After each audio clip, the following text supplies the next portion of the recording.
the EWTN Global Catholic Radio Network presents Vatican Insider with Joan Lewis. Each week, Joan brings you news from inside the Vatican and the Church around the world, as well as interviews and answers to your questions. Now, here's the host of Vatican Insider, Joan Lewis.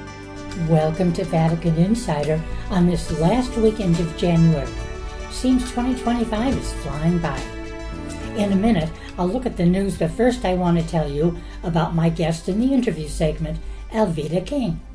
As you know, this last Monday, January 20th, a new president was inaugurated on Martin Luther King Day, the first time that has happened since 1997. Over the years, Alveda King, Martin Luther King's niece, and I have met and shared our own dreams of peace for a world that protects life at every moment, a world of justice. A couple of years ago, on a visit to Rome, I interviewed her for Vatican Insider. This weekend, I reprise that conversation as we talk about the pro-life movement. Now the week's top news stories. Sunday, January 19th.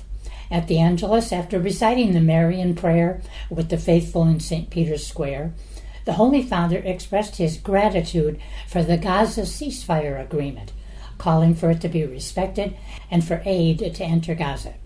He expressed his hope that all the hostages will finally be able to return home and embrace again their loved ones. I pray a lot for them and their families, he said. Francis also applauded Cuba's recent announcement to release prisoners in the spirit of the Jubilee year, and he spoke of the Week of Prayer for Christian Unity. Monday, January 20th. Pope Francis sent a message to the newly inaugurated 47th U.S. President, Donald Trump, in which he offered cordial greetings and the assurance of my prayers that Almighty God will grant you wisdom, strength, and protection in the exercise of your high duties. Inspired by your nation's ideals of being a land of opportunity and welcome for all, it is my hope that under your leadership the American people will prosper and always strive to build a more just society where there is no room for hatred, discrimination, or exclusion. At the same time, as our human family faces numerous challenges, not to mention the scourge of war, wrote the Pope, I also ask God to guide your efforts in promoting peace and reconciliation among peoples. Monday was a busy day as the Pope met a number of groups, including an ecumenical delegation from Finland. In Rome for the feast of their patron, St. Henrik, the ecumenical group traditionally visits the Holy Father during the January 18 to 25 Week of Prayer for Christian Unity. Francis later in the day received the superiors, students, and alumni of Rome's diocesan seminary, the Almo Collegio Capranica, on the eve of the January 21st feast of their patroness, St. Agnes. The Capranica College is the oldest Roman college, founded in the 15th century by Cardinal Domenico Capranica. It forms seminarians mostly from Rome and the rest of Italy, as well as from dioceses worldwide. Its alumni include notable ecclesiastics, including Popes Benedict XV and Pius XII. Also Monday, Pope Francis sent a congratulatory letter to the Italian Catholic religious and cultural magazine Il Regno as it begins year-long celebrations of its 70th anniversary. Founded in 1956 by the Congregation of the Priests of the Sacred Heart, known as Dohonians, Il Regno, which means the kingdom, has played a key role in the Italian ecclesial and cultural debate over the past 7 decades. Also January 20th, to celebrate 400 years since the founding of the Congregation of the Mission of St. Vincent de Paul, Pope Francis sent a letter to the Superior General, stressing the founder's example of service to the poor and his legacy of spirituality, apostolic zeal, and pastoral care. The Vincenzo family includes over 100 branches of priests, brothers, sisters, and lay people, whose mission is to partake in and create charitable works and assist in the spiritual guidance and formation of the clergy and laity. One such example is the St. Vincent de Paul Society. Tuesday, January 21st, Feast of St. Agnes Martyr, was a quiet day in the Vatican, but Wednesday, January 22nd, Pope Francis presided at the weekly general audience in the Paul VI Hall, where he resumed his catechesis series on Jesus, our hope. Focusing on how hope animated Mary's life, Francis said, "We consider Mary's trusting response to the message of the Archangel Gabriel that she was chosen to be the mother of the Messiah. Mary, full of grace, understood and freely accepted the unique mission entrusted to her by God, and in this way cooperated with him in fulfilling the hope of Israel and in giving birth to the Savior of the nation. From Mary, may we learn to trust firmly in God's promises, to testify by our lives to the hope born of the gospel, and to offer that hope, above all, to those of our brothers and sisters who are struggling and tempted to despair." Francis told the pilgrims at the weekly general audience that Tuesday, quote, "As I do every day, I called the Catholic parish in Gaza. They were happy. Inside there are 600 people in the parish and the school, and they told me today we ate lentils with chicken, something we aren't used to in these times. Just some vegetables, a little something. They were very happy," said Francis. He expressed his appreciation for the parishioners having returned to a semblance of normality with the ceasefire agreement that went into force on Sunday. Thursday, January 23rd. In a message to the 2025 World Economic Forum in Davos, Switzerland, Pope Francis called for the ethical and responsible use of artificial intelligence, which must help human beings for the good of all and never violate human dignity for the sake of efficiency. He noted that the theme of this year's forum is collaboration for the intelligent age, which, he suggested, provides a good opportunity to reflect on artificial intelligence as a tool not only for cooperation, but also to bring peoples together. Also January 23rd, a delegation from the Pope's Worldwide Prayer Network met with Francis in the Apostolic Palace. In light of the Jubilee year and the January Jubilee for Communication, Pope Francis stressed the important role of the Prayer Network as it helps everyone to live the Jubilee as a journey in which prayer and compassion, prayer and closeness to the least among us, prayer and works of mercy are inseparably combined.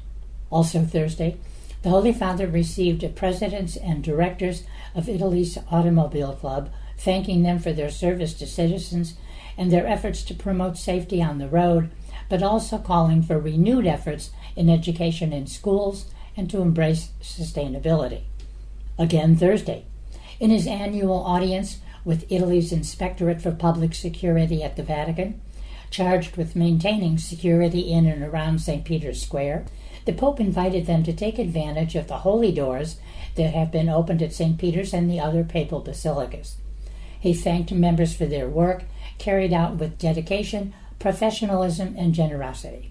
Friday, January 24th, Feast of St. Francis de Sales, patron of journalists. The Vatican released Pope Francis's message for the 59th World Day of Social Communications, whose theme is "Share with gentleness the hope that is in your hearts."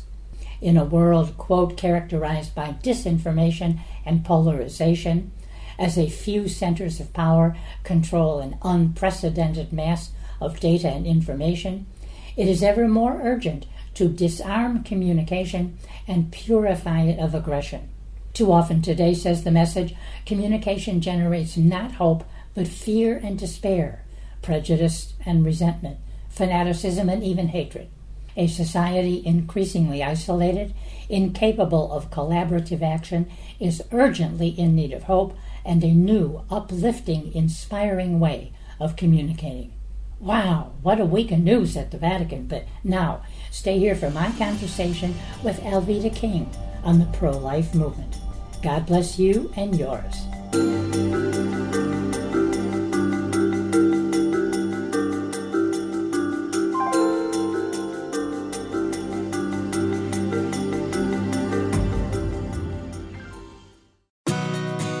EWTN, helping people grow in their love and understanding of God. Your show is a blessing. Actually, I start at 6 o'clock in the morning, and I listen all day long. It just has to keep going on and on. We're in a spiritual battle right now, and the more we hear the goodness of God, the better off we'll all be. You do a great job, and you have so many good conversations going, and it's good to eat lunch with you. As the largest religious media network in the world, EWTN has an important role in educating others about our Catholic faith and spreading the good news of salvation. We invite you to explore our numerous pages of historical faith documents, prayers, teachings, and other current issues in Catholicism today. Visit EWTN.com and click Catholicism. EWTN is the global Catholic network. I firmly believe that prayer is communication with God. And if we know that God is a loving Father, why wouldn't we want to talk to God? The reality is we've got to talk to our family, we've got to talk to our friends, and if God is real, and God is definitely real, He wants to hear about our day. He also wants to know how we're doing and what our needs are. Prayer is communication with God.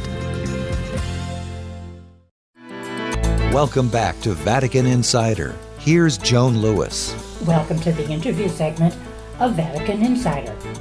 This past Monday, January 20th, 2025, a new president was inaugurated on Martin Luther King Day, the first time that's happened since 1997 when Bill Clinton was inaugurated. The campaign for a federal holiday in King's honor began soon after his assassination in 1968. It was signed into law by President Reagan in 1983 and first observed January 20th, 1986. MLK is, of course, famous for his momentous 1963 I Have a Dream speech. Over the years, the woman who is today's guest on my show, Alveda King, Martin Luther King's niece, we've met on a number of occasions and we've shared our own dreams. Dreams of peace, for a world that protects life at every moment, for a world of justice, of protection for man's innate human dignity. A couple of years ago, on a visit to Rome, I interviewed her for Vatican Insider. We met early in the morning in my home, starting the day with breakfast with two friends. Alveda said at one point she wanted to see the office and, quote, sit in the chair in which I wrote my columns and prepared my radio shows. She did sit in that chair, and she did a Facebook Live, telling everyone she was at the famous desk of her friend, Joan of Rome. Well, I'm now in that chair as I prepare this week's interview segment for Vatican Insider with an encore of that Rome interview. I have a special guest today. Her name is Alveda King. I think you all know her, but I'll just kind of bring you up to snuff. Of course, she's the niece of the beloved Martin Luther King, and she's an activist, an author, a former representative in Georgia, and now she has Alveda King Ministries. She's a pastoral assistant and director of civil rights for the unborn, and also the African American Outreach for Priests for Life and the Gospel of Life Ministries. And of course, you grew up in the civil rights movement. Obviously, that was your whole life. And your pro-life work now is really kind of the continuation of that. But first of all, Alveda, welcome to Rome and my home. You know, Joan, I'm so excited. When we first met, we're kindred spirits and had so much in common, just even your beautiful Christmas decorations, your art, and all of that. And we talked about life and found a mutually agreeable place of it's not hopeless. We're just going to keep doing this work, and we're going to win. And so now, in your environment, in your home, looking at all the beautiful pictures of your family and where you've traveled, I'm so encouraged. And we're near the Vatican, right? Yes. We're not far from the Vatican. Right across the street. You see the Dome of St. Peter's from my living room and dining room. I think that's amazing.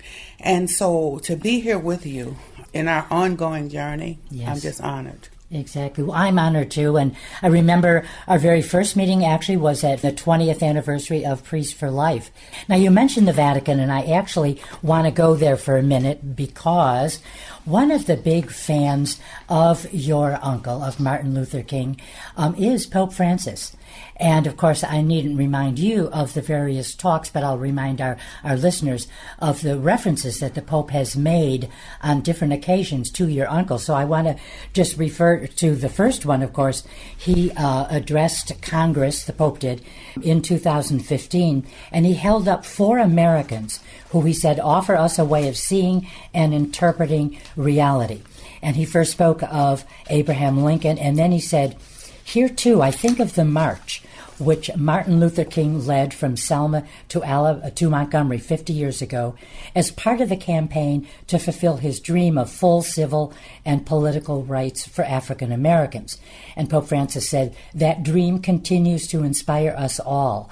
I'm happy America continues to be, for many, a land of dreams. Dreams," he said, "awaken what is deepest and truest in the life of a people." So maybe just a comment, your reaction when you heard the Pope in the U.S. Congress speaking of your uncle. I was amazed. I was blessed to hear the Pope speak so favorably of my uncle. You know, Joan, I have a saying, when peripherals collide, convergence is imminent. And sometimes you will see these things happening, especially among world leaders. And so here we hear the Pope not only making mention of my uncle, but noting that the life and the legacy of Martin Luther King Jr., my dad's brother, A.D. King, Daddy King's sons.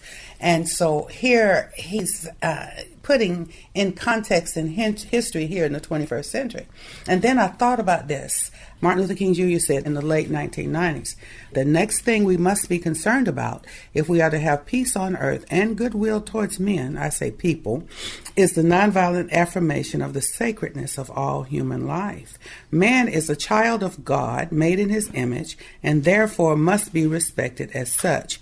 And when we truly believe in the sacredness of human personality, we won't exploit people, we won't trample over people with the iron feet of oppression, we won't kill anybody." And Pope Francis embodies that same thought, yes. And we see that here in this century. Absolutely, and you've got a Pontifical Academy for Life. You've got offices in the Vatican, obviously, promoting this all the time. And, you know, another point of convergence, to use your word, between the Holy Father and your uncle was Martin Luther King's global message of nonviolent resistance in the face of persecution. And that's all we're hearing these days from Pope Francis, isn't it? Whether it's some country in Africa, whether it's the Middle East. Well, what I admire and respect about Pope Francis, and people ask me that all the time, well, what do you think of the Pope? Never met him. Be nice if I could, and that may happen in Rome, if everything's possible and impossible right. in Rome at the same time. But we may meet. And I thought that just the fact that the Pope sees the whole globe, but he sees every person on the globe having value. And that is something that's a universal, understandable thought. And my uncle felt that way, and I'm very touched by it, too. And the fact that it has to be nonviolent. Mm-hmm. That's the most important thing. The Pope is always stressing dialogue. Mm-hmm. Dialogue, reconciliation, these are the paths to peace. Now, just for a moment, I want, since we're talking about pro-life, tell me about your work for the unborn in your ministry. My grandfather, Martin Luther King Sr., rescued me from possible abortion in 1950. My mom and dad were engaged. She wanted to finish college, and Daddy King says, "No, you can't have that procedure. That's not a lump of flesh." That's my granddaughter. They wanted to do a D&C with Mother because abortion was illegal. But Granddaddy convinced her, and my father stood with his father. A.D. and Daddy King says to her, "No, we're going to have a family." And so Granddaddy said, "I saw her in a dream 3 years ago. She has bright skin and bright red hair, and she's going to bless many people." Wow. I was born with strawberry blonde hair and all of that. And so all these years later, after I was deceived by the forces of abortion, Planned Parenthood in America and all that, had secret abortions and a miscarriage related to all that, and then was born again in 83. And my uncle's, Martin Luther King Jr.'s words began to make sense. Granddaddy's dream made sense. I was supposed to live. And I began to say, a woman has a right to choose what she does with her body. The baby's not her body. Where's the lawyer for the baby? How can the dream survive if we murder the children? And I've been a pro-life voice in America since 83. Yeah. Well, you and the Holy Fathers, and obviously Mother Teresa, Saint Teresa of Calcutta, talk about talk about a voice for. You know, I'm going to say something that sounds so ingenuous and just Pollyannish, but when I think of the pro-life movement, it's like, how can there be anything other than pro-life? You are right, pro-choice for your body, but that is another whole human being, a total human being. And where's that lawyer for that baby? Exactly, and science has proved that. And I remember giving a speech to the pro-life group in Notre Dame a few years ago, and I said at one point, I said, if all of a sudden I'm standing on the stage addressing you, and I pulled out a gun and I shot someone and killed them in the front row, I said, you would be horrified. You'd take me off the stage, you'd have me arrested, I'd go on trial, the whole thing, right? But you're taking another life. It just happens to be little. It isn't born yet. You can't see it with your natural eye. But you can't see it, exactly. And so I guess that's what confounds me about... We shouldn't even have to have a pro-life movement. It should be so natural to everyone. The first right, the first civil right, the first human right. Yes, exactly. It's the right to be born. Exactly. By the way, I did forget to tell our listeners that Alveda King is in Rome for a conference organized by a number of people at the Vatican, some mutual friends of ours, and it's a conference, a forum for Catholic-inspired NGOs. And NGOs, in case you don't know it, is non-governmental organizations. I was on a lot of Vatican delegations. One of our members was always, when we went to international conferences, one of our members always dealt with the NGOs. So now that begins Monday. So hopefully we can talk again about that conference. I look forward to that. Yes, and, tell me about that. I'm excited to just be here, to be present, to be a part of it, and to commend those who are standing firmly for life, to encourage those who want to and they could do more. And so just to be present, to be prayerful, it's a great honor for me to represent Priests for Life here. Oh, that is wonderful, and I think everybody at the conference will already have known of Priests for Life, so they're going to know more with your presence. But I want to go back again a minute for your work, but to your uncle. Tell us what Martin Luther King, what inspired him? Martin Luther King Jr. was inspired by God all of his life.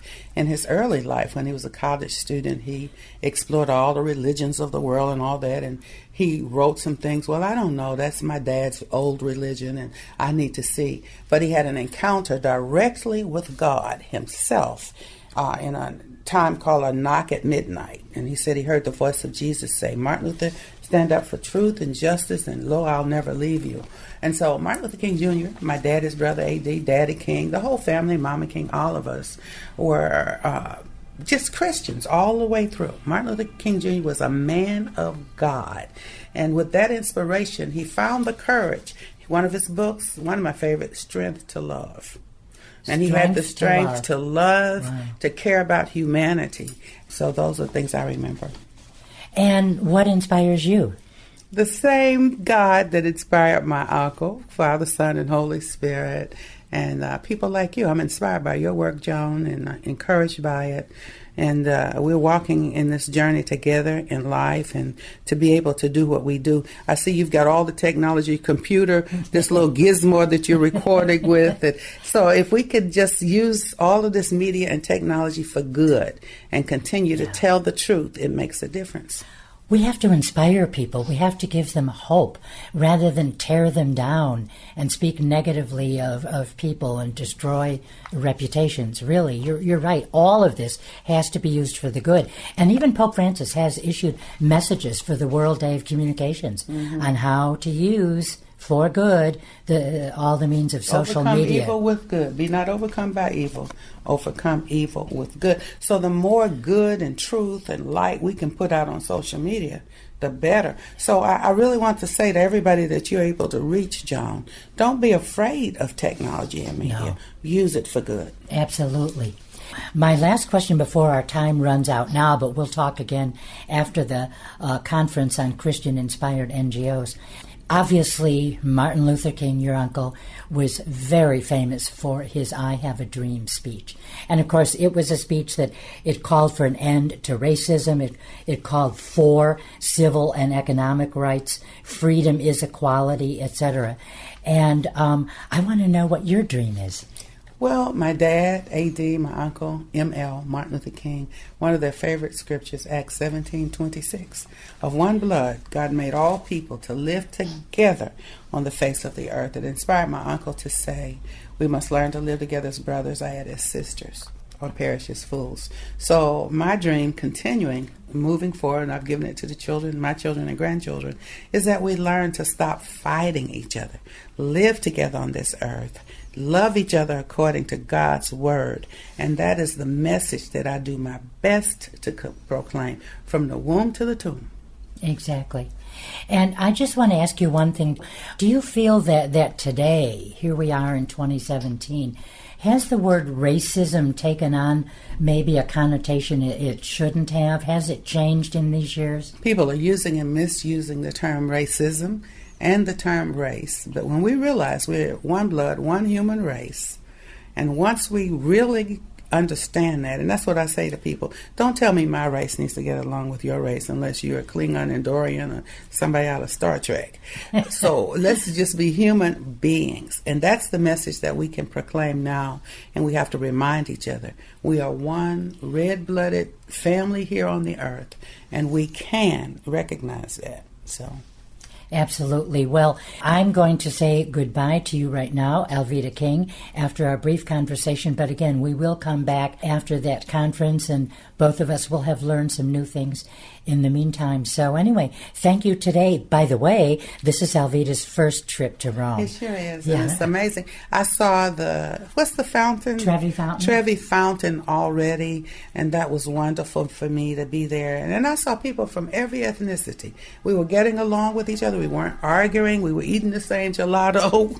And so we can be brothers and sisters. I'm enjoying Rome, and I see the possibilities here. Wonderful. Well, we're going to go and have another cup of coffee and chat again and see you again after the conference. God bless you. God bless you.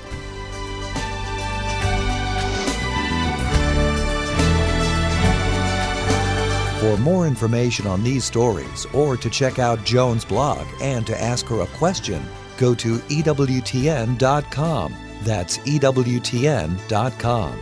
Thanks for listening to Vatican Insider on the EWTN Global Catholic Radio Network.